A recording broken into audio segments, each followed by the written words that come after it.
CM Dhami ने खिलाड़ियों को खेल रत्न और प्रशिक्षकों को द्रोणाचार्य अवार्ड से किया पुरस्कृत। बैडमिंटन खिलाड़ी लक्ष्य सेन को मिला खेल रत्न। कहा, हमारी सरकार खेल और खिलाड़ियों को दे रही बढ़ावा।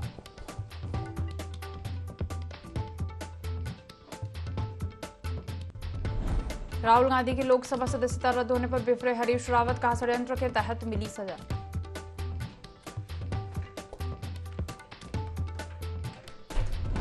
खालिस्तानी नेता अमृतपाल की उत्तराखंड में एंट्री की आशंका। डीजीपी ने तीनों जिलों में जारी किया अलर्ट, सीमाएं सील।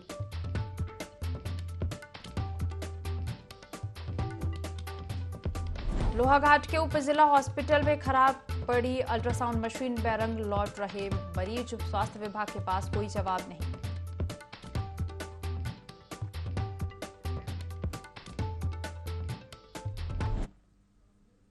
देवभूमि लाइव में आपका स्वागत है। मैं हूं आपके साथ दिव्या तिवारी। बुलेटिन की शुरुआत करेंगे खबरों के साथ। खबर देहरादून से है, जहां कांग्रेस के पूर्व मुख्यमंत्री हरीश रावत और पूर्व नेता प्रतिपक्ष प्रीतम सिंह ने संयुक्त रूप से कांग्रेस प्रदेश कार्यालय में प्रेस वार्ता की, जिसमें उन्होंने राहुल गांधी के मामले को लेकर पूर्व मुख्यमंत्री हरीश रावत ने कहा कि लोकतंत्र की सुनियोजित तरीके से षड्यंत्र के तहत हत्या है। षड्यंत्र रचकर राहुल गांधी पर मुकदमा बनाया गया है। उत्तराखंड कांग्रेस इसकी निंदा करती है। साथ ही पूर्व मुख्यमंत्री हरीश रावत ने कहा कि देर शाम दिल्ली में पार्टी की एक अहम बैठक है और उसमें आगे की रणनीति तय होगी।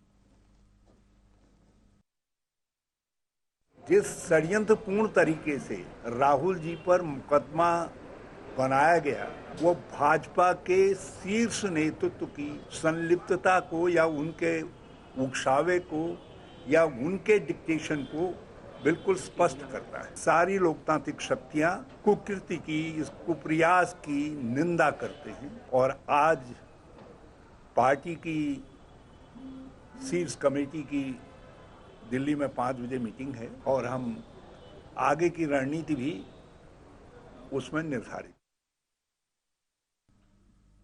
धामी सरकार के 1 साल पूरे होने पर प्रदेश भर में कई कार्यक्रम किए जा रहे हैं। इसी क्रम में जनपद उधम सिंह नगर के जसपुर मंडी परिसर में बहुउद्देशीय शिविर का आयोजन किया गया, जिसमें स्वास्थ्य, विद्युत, मत्स्य समेत कई विभाग मौजूद रहे और लोगों की समस्याओं को सुना गया। कई समस्याओं का समाधान मौके पर हुआ और कई के निस्तारण के लिए संबंधित विभाग के अधिकारियों को दिशा निर्देश दिए गए। इस मौके पर विधायक आदेश चौहान, उप जिलाधिकारी समेत कई लोग मौजूद रहे। यहाँ पर एक शिविर चल रहा है, तो इसमें लगभग 20 डिपार्टमेंट यहाँ पर आए हुए हैं और लगातार इसमें शिकायतें या समाधान है वो लगातार किया जा रहा है। जैसे अभी आप देख ही रहे होंगे कि यहाँ पर विजिट किया जा रहा है माननीय विधायक जी के द्वारा और तो लगातार यहाँ पर प्रक्रिया चल रही है। रुद्रप्रयाग में 1 माह बाद बाबा केदारनाथ धाम में श्रद्धालुओं के लिए कपाट खोले जाएंगे। 1 माह बाद होने वाले आयोजन के लिए प्रशासन की तैयारियों को लेकर जिला प्रशासन ने सभी संबंधित अधिकारियों और कर्मचारियों को निर्देश दिए हैं। केदारनाथ धाम में व्यवस्थाओं को दुरुस्त करने के लिए प्रशासन ने रास्ते को सुगम बनाना शुरू कर दिया है।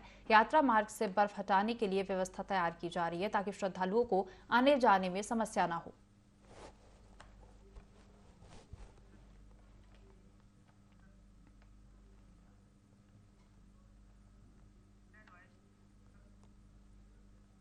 खबर उत्तरकाशी से है, जहां नवरात्रि के अवसर पर मीट और मदिरा बिक्री के खिलाफ हिंदू संगठनों ने एसडीएम का पुतला दहन किया। संगठन से जुड़े लोगों का कहना है कि मीट की दुकानें बिना लाइसेंस के चल रही हैं और नवरात्रि पर भी इन्हें बंद नहीं किया जा रहा है। उन्होंने कहा कि प्रशासन की शह पर यह सब हो रहा है, जो कि सरासर गलत है।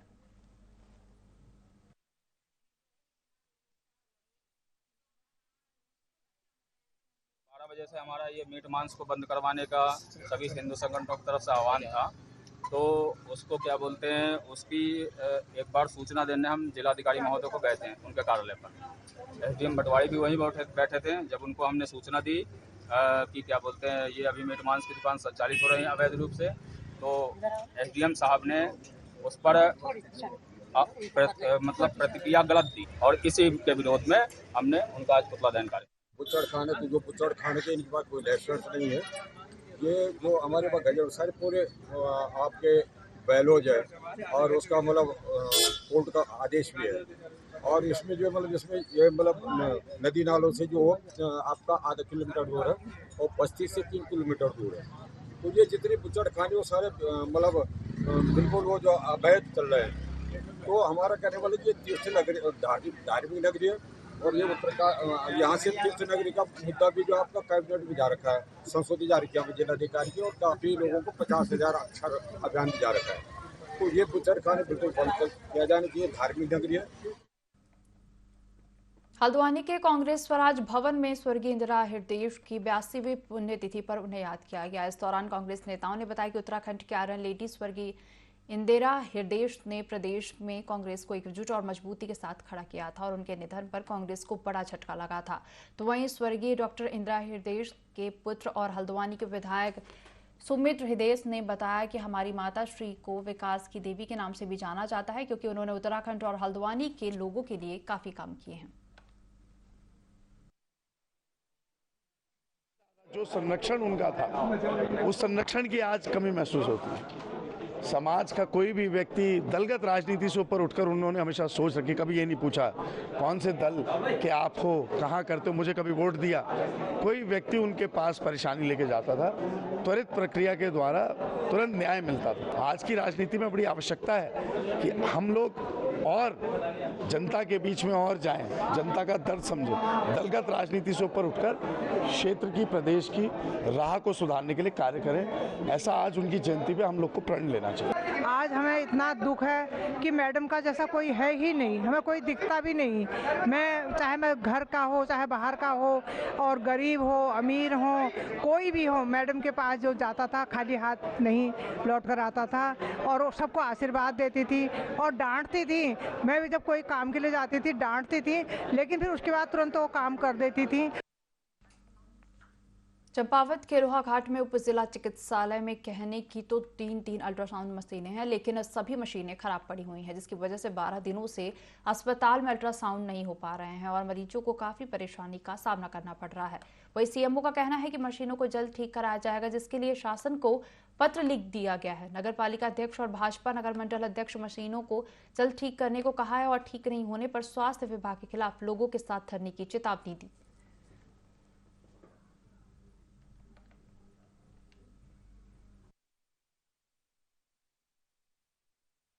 मशीन खराब हो रही है, वो इस वजह से अल्ट्रासाउंड नहीं हो पा रहे हैं। 8-9 दिन राउंड हो गए हैं। हमारी मशीन खराब हो रही है, वो इस वजह से अल्ट्रासाउंड नहीं हो पा रहे हैं। 8-9 दिन राउंड हो गए हैं। हमारा सामुदायिक स्वास्थ्य केंद्र है लोहाघाट, इसमें मैनेजमेंट बिल्कुल जीरो है।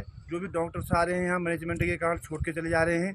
मैं तो सर्वप्रथम सीएमओ साहब से और डीएम साहब से यही कहना चाहूँगा कि तुरंत ही मैनेजमेंट को आप या तो चेंज कीजिए या मैनेजमेंट में सुधार लाइए। इस समय से अल्ट्रासाउंड मशीन बहुत पुरानी हो चुकी थी, तो काफ़ी दिक्कतों का सामना करना पड़ रहा था हमारी माताओं बहनों को। तुरंत ही एक नई अल्ट्रासाउंड मशीन दे दी जाए, जिससे हमारे जो भी मरीज लाते हैं उनको इसका लाभ मिल सके। वास्तव में ये बहुत दुर्भाग्यपूर्ण विषय है, हमारे संज्ञान में भी है। इसके लिए वास्तव में अगर स्वास्थ्य विभाग इस तरह की हरकतें अगर आगे और करेगा तो हम निश्चित रूप से उसके खिलाफ उग्र आंदोलन करेंगे और उच्चाधिकारियों को भी यह बात बताएंगे कि निश्चित रूप से यह इनकी अगर इस तरह की खराब मशीनें यहाँ पर भेज कर यह कार्य कर रहे हैं तो ये निश्चित रूप से।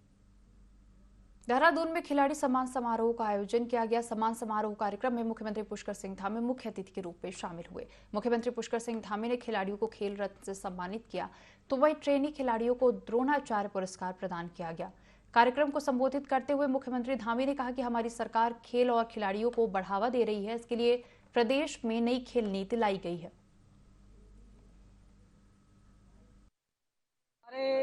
चाहे वो खिलाड़ी हो अथवा उनके प्रशिक्षक हों, 2019 से लेकर 21-22 के जो हमारे प्रशिक्षक रह गए थे, जिनको द्रोणाचार्य पुरस्कार देना था अथवा जिनको खेल रत्न पुरस्कार देना था अथवा जिनको लाइफ टाइम अचीवमेंट अवार्ड्स देना था, आज वो शुभ दिन निकला और आज माननीय मुख्यमंत्री जी के कर कमलों से उन प्रशिक्षकों को आज यहाँ पर सम्मानित किया गया।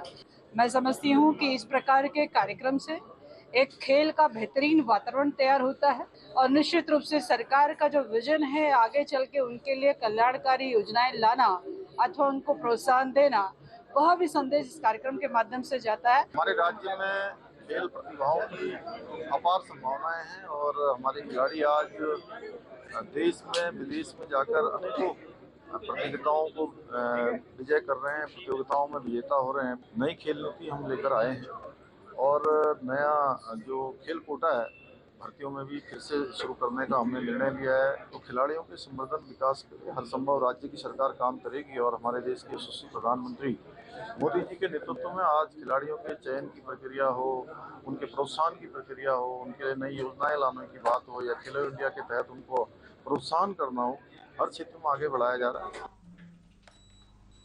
राजधानी देहरादून में 9 अप्रैल को शहीद रन का आयोजन किया जाएगा, जिसमें शहीद सैनिकों को श्रद्धांजलि और उनकी वीरता को सम्मान दिया जाएगा। इस दौड़ का उद्देश्य शारीरिक फिटनेस बनाए रखने के लिए सभी को प्रेरित करना है। मैराथन जसवंत मैदान में आयोजित होगी। इसमें कर्नल कृष्ण सिंह को ब्रांड एम्बेसडर बनाया गया है। उन्होंने कहा कि मैराथन का उद्देश्य पर्यावरण की रक्षा करना भी है।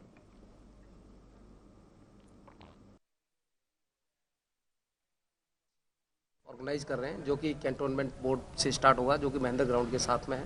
2, 5, 10 और 21 किलोमीटर की रेसेस हैं। तो बेसिकली ये शहीदों को श्रद्धांजलि देने के लिए है। नो प्रॉफिट नो लॉस पे है और एक अपने आप को हम समर्पित करते हैं, जो भी हमारी दौड़ है, सभी सैनिकों को और जो शहीद हुए उनको। बच्चों से लेके और ऊपर तक जितने भी एज ग्रुप्स हैं, सभी को ये अवेयरनेस हमने देना है कि आप दौड़िए और कम से कम खून नहीं तो पसीना तो बहा के कुछ तो डोनेट कर सकते हैं, उनको मोटिवेट कर सकते हैं आप। तो ये एक उसका उद्देश्य है। पंजाब से फरार हुए खालिस्तानी समर्थक की तलाश लगातार जारी है। महाराष्ट्र समेत उत्तराखंड में भी अलर्ट जारी किया गया है। उधम सिंह नगर में अमृतपाल सिंह सहित 5 आरोपियों के पोस्टर को सार्वजनिक स्थानों पर लगवा दिया गया है। साथ ही पुलिस ने लोगों से अपील करते हुए कहा कि जिस भी व्यक्ति को कोई संदिग्ध दिखता है तो तत्काल पुलिस को इसकी सूचना दे। दरअसल पंजाब पुलिस पर हमला कर अपने साथियों को छुड़वाने और खालिस्तानी समर्थक आरोपी अमृतपाल सिंह, पपलप्रीत, हरप्रीत, विक्रमजीत और हरजीत पंजाब पुलिस की गिरफ्त से फरार चल रहा है, जिसको लेकर पंजाब पुलिस आरोपियों की तलाश कर रही है। वहीं पंजाब से फरार आरोपियों को लेकर उधम सिंह नगर पुलिस भी हाई अलर्ट मोड पर दिखाई दे रही। अमृतपाल और उसके 3 साथियों के विरुद्ध जो है पंजाब सरकार द्वारा लुकआउट सर्कुलर जारी कर दिया गया है। ये विभिन्न अभियोगों में वांछित है। तो पूर्व में भी इतिहास रहा है कि उधम सिंह नगर में पंजाब से जब भी मेजर क्राइम्स होता है तो क्रिमिनल्स जो है शरण ले लेते हैं। इसीलिए हमने यहाँ पर हर जगह पे अलर्ट जारी करा है। 3 कंपनी पीएसी अतिरिक्त डिप्लॉय किया है। विभिन्न चेकिंग पॉइंट्स बनाए हमने। सारे बॉर्डर्स हमारा एक्टिवेटेड है। बॉर्डर पर सघन चेकिंग किया जा रहा है। आने जाने वालों की चेकिंग किया जा रहा है। माहौल खराब करने वाला कोई भी संदेश भेजते हैं और यहाँ पर शांति व्यवस्था खराब करते हैं तो उनके विरुद्ध एक्शन लिया जाएगा। आज हमने लुकआउट सर्कुलर के चलते पूरे उत्तराखंड के सभी थानों में, थाना क्षेत्रों में उसके पोस्टर्स हमने छपवाए हैं। मैं अपील भी करता हूँ, किसी को भी सूचना मिलता है उसके बारे में कृपया बताइए। मसूरी में एक होटल के सभागार में राष्ट्रीय सहकारिता संघ ने मध्य क्षेत्र राज्यों के लिए सहकारिता विकास पर सम्मेलन का आयोजन किया, जिसमें प्रदेश के कृषि मंत्री गणेश जोशी ने बतौर मुख्य अतिथि दीप प्रज्वलित कर कार्यक्रम का उद्घाटन किया। बता दें कि सम्मेलन में उत्तर प्रदेश, उत्तराखंड, छत्तीसगढ़ और मध्य प्रदेश जैसे आदि राज्यों से आए अधिकारियों और प्रतिनिधियों ने भाग लिया। साथ ही सहकारिता के क्षेत्र में हो रहे विकास को लेकर चर्चा की।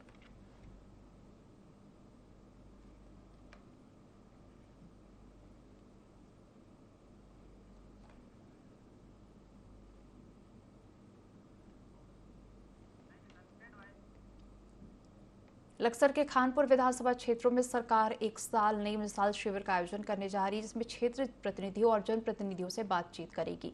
इस शिविर का आयोजन 28 मार्च को किया जाएगा। वहीं इस दौरान प्रशासन कई संबंधित विभागों को जनमानस से जुड़ी जानकारियां मुहैया कराए। उप जिला मजिस्ट्रेट के मुताबिक लक्सर और खानपुर विधानसभा क्षेत्रों में बहुउद्देशीय और स्वास्थ्य शिविर आयोजित किए जाएंगे।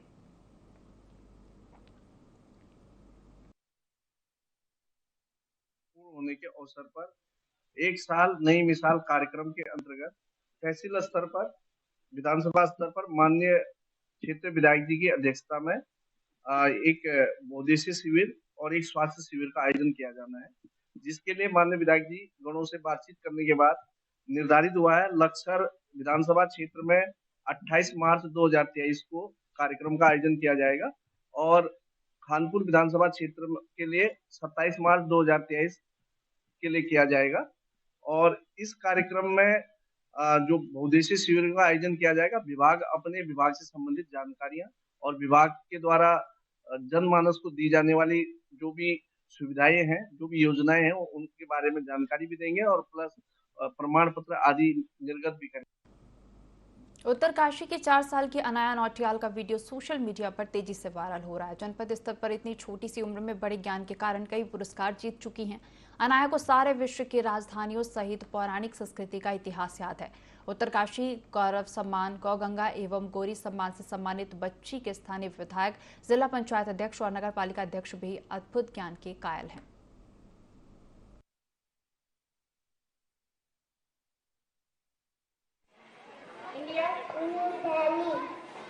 China, Nepal, Bhutan, Bangladesh, Myanmar, Sri Lanka, Maldives, Pakistan, Islamabad, Afghanistan, Kabul, Iraq, Baghdad, Iran, Tehran, Mongolia, Russia,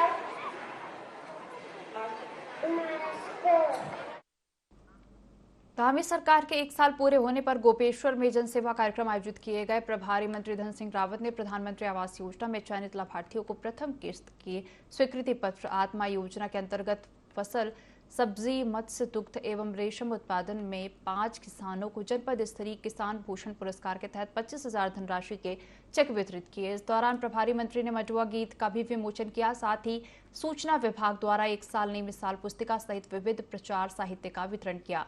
वहीं बहुउद्देशीय स्वास्थ्य शिविर में 158 लोगों ने पंजीकरण कर स्वास्थ्य लाभ लिया। वहीं जनसेवा कार्यक्रम के दौरान कर्णप्रयाग विधायक अनिल नौटियाल, थराली विधायक भोपाल राम टमटा, पूर्व विधायक थराली मुन्नी देवी शाह सहित बड़ी संख्या में जनप्रतिनिधि मौजूद रहे।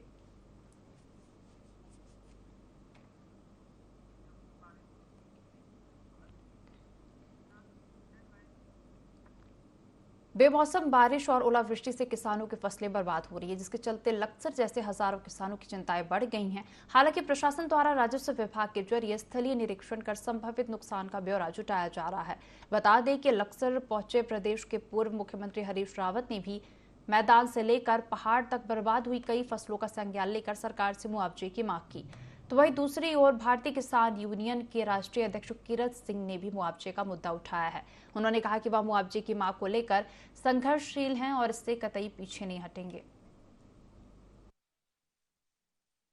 हमारी फसलें इतनी बर्बाद होगी, चाहे गेहूं की हो, गन्ना हमने बो दिया था, उसमें बहुत बड़ा नुकसान है। सरसों बिल्कुल बर्बाद होगी, उसमें कोई दाना नहीं रहा। तो इसके लिए हम संघर्षशील रहेंगे और इस मुआवजे को लेकर हटेंगे, इससे कभी पीछे नहीं। राज्य भर में नुकसान हुआ है। गेहूं की फसल, सरसों की फसल बहुत आधी से ज्यादा जमीन पर लेट गई है। मटर खराब हो गई है और पहाड़ों में आड़ू, सेब, नाशपाती, खुमानी आदि के जो फूल थे वो ओलावृष्टि से झड़ गए हैं, खत्म हो गए हैं। तो बड़ा नुकसान किया। 4 धाम यात्रा को लेकर प्रशासन सजग हो गया है। बद्रीनाथ धाम में तीर्थयात्रियों के लिए मूलभूत व्यवस्थाओं को दुरुस्त करने और कपाट खोलने से पहले की तैयारियां युद्ध स्तर पर है। बता दें कि आपको बद्रीनाथ धाम के कपाट 27 अप्रैल सुबह 7:15 पर खुलेंगे। प्रशासन की टीम मुस्तैदी से तैयारी में लगी हुई है। बद्रीनाथ हाईवे पर जगह जगह सड़क को दुरुस्त करने को लेकर प्रशासन ने अपनी कमर कस ली है। वहीं बद्रीनाथ धाम में मास्टर प्लान का कार्य भी द्रुत गति से चल रहा है। धाम में यातायात प्रभावित न हो, इसके लिए विशेष ट्रैफिक प्लान तैयार किया गया है। बता दें कि यात्रा के दौरान धाम में सुरक्षा के लिए पर्यटन पुलिस के साथ विशेष प्रशिक्षित पुलिस बल भी तैनात किया जाएगा।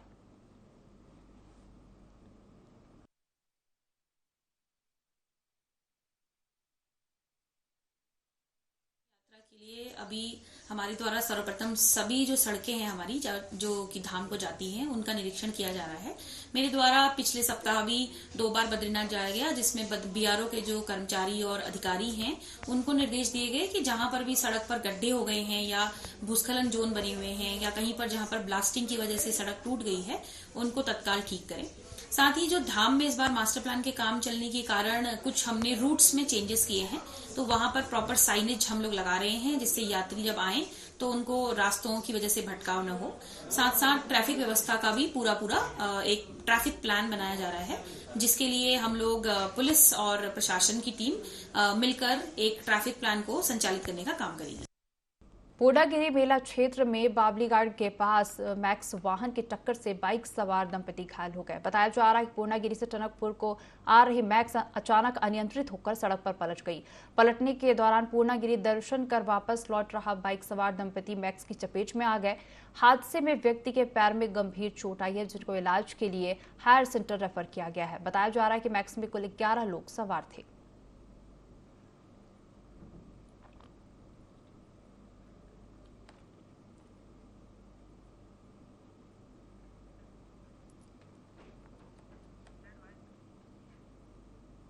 जोशीमठ के अलकनंदा घाटी में पौराणिक बगड़वाल नृत्य का आयोजन किया गया, जिसे देखने के लिए स्थानीय लोगों के साथ बाहर से भी श्रद्धालु पटूरी लामबगड़ गांव पहुंचे, जहां पहाड़ों में जीतू बगड़वाल की प्रेम गाथा को नृत्य के माध्यम से प्रस्तुत किया गया। इसी तरह खूबसूरत गांव पटूरी में भी देवता के रूप में पूजे जाने वाले जीतू बगड़वाल के जागरों के बीच ग्रामीणों ने खूब नृत्य किया। साथ ही जीतू बगड़वाल से सुख, शांति और समृद्धि की कामना की। बगड़वाल नृत्य को देखने के लिए लोगों का तांता लगा रहा।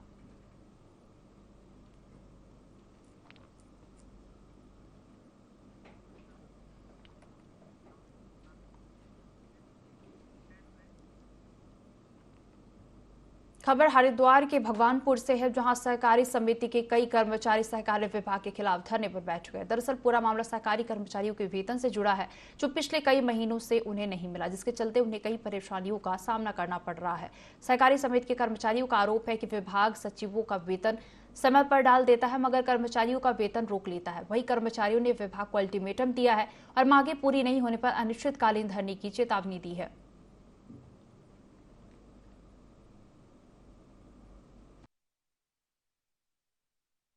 मांग पूरी नहीं होगी तो सभी धरने पर बैठे रहेंगे। मांग पूरी कराने के बाद ही धरने से उठेंगे। आज से चालू कर दिया गया है और आगे भी चालू रहेगा जब तक हमारा निष्कारण नहीं होता।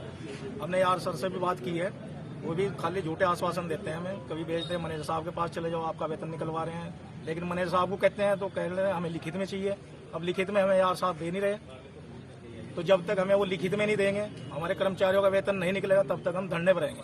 मीटिंग हुई थी अभी कुछ दिन पहले, उसमें तनख्वाह का मैटर भी रखा गया था कि भाई तनख्वाह क्यों नहीं निकालने जा रही है। तो किसी ने इनबैलेंस का कारण बता दिया, किसी ने कहा था घाटे में चल रही है समिति ऐसे ऐसे, ठीक है। तो वहाँ पे कहा गया कि भाई कोई सोल्यूशन निकाल लो इसका। हीरा उपरेती मैम थी वहाँ पे, वो एक उनका कहना ये है कि सारे कर्मचारियों को निकाल के जो भी है छटनी कर दो इनकी।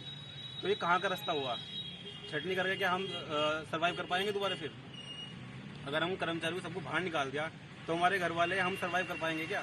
हमारी मांग तो ये हमारी तनख्वाह टाइम पे मिलती रहे। जब हम काम टाइम पे कर रहे हैं तो हमारी तनख्वाह भी तो टाइम पे मिलनी चाहिए ना। हमारे से अच्छे तो मजदूर ही हैं जो अपना दिन दहाड़ी लेकर अपना 700 रुपये लेकर घर घुस जाते हैं जाके। धरना हमारा इसलिए है कि ये C57 जो है ये हटना चाहिए और सैलरी टाइम पे मिलनी चाहिए। मैं 14 साल से इसमें सहकारिता विभाग में हूँ, लेकिन कभी भी आज तक ऐसा नहीं हुआ जैसा अब हो रहा है। ये 3 महीने हो गए हैं सैलरी मिले हुए। अगर यहाँ से हम पूरा टाइम अपना यहाँ लगाते हैं, पूरे 8 घंटे की ड्यूटी करते हैं, हम टाइम से पहुँचते हैं, टाइम से आते हैं, सब काम करते हैं। उसके बाद अगर हम लोगों को सैलरी टाइम पे नहीं मिलेगी तो हम करेंगे क्यों यहाँ के काम? फिर अगर हमें सैलरी नहीं मिलेगी तभी तो मजबूर होकर हमें धरने पे बैठना पड़ रहा है यहाँ। इस बुलेटिन में फिलहाल इतना ही। आप बने रहिए IND 24 के साथ।